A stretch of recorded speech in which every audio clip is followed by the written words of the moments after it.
சிவந்த சமுத்திரத்தின் நடுவே இஸ்ரவேலை கடந்து போக பண்ணினவரை துதியுங்கள், அவர் கிருபை என்றும் உள்ளது. கர்த்தருக்குள் பிரியமானவர்களே, உங்கள் அனைவருக்கும் இனிய காலை வணக்கங்கள். இன்றைய வேத வசன தியானத்திற்கென்று நாம் தெரிந்தெடுத்திருக்கும் வேத பாகமானது 1 பேதுரு 1ஆம் அதிகாரம் 19ஆம் வசனம்.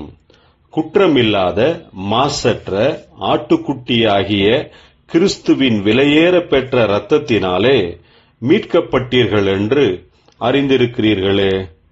பிரியமானவர்களே, இன்றைய வேத தியானத்தின் தலைப்பு விலையேற பெற்ற இயேசுவின் இரத்தம் என்பதே.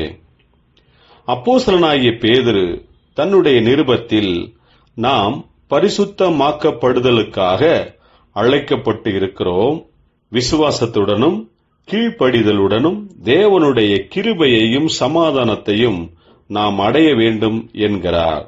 அழைக்கப்பட்டவர்களான நாம் பலவிதமான சூழ்நிலைகளை கடந்து போகும்போது கர்த்தர் நம்முடனே கூட இருந்து நம்மை பலப்படுத்துகிறார்.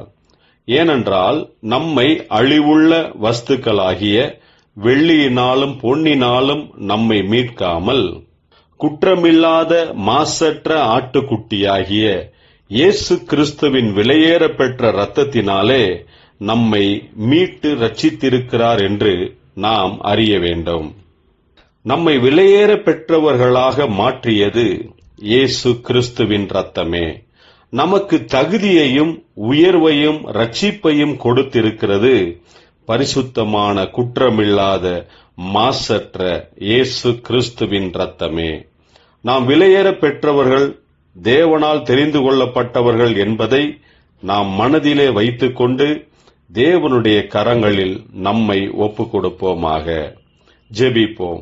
ஜீவனுள்ள தேவனே, ஒன்றுக்கும் உதவாத, எந்த மதிப்பும் இல்லாத எங்களை நீர் அழைத்து தெரிந்து கொண்டு விலையேற பெற்ற இயேசு கிறிஸ்துவின் இரத்தத்தினாலே கழுவி சுத்தமாக்கி உம்முடையவர்களாக்கின உம்முடைய கிருபைக்காக நன்றி சொல்லுகிறோம்.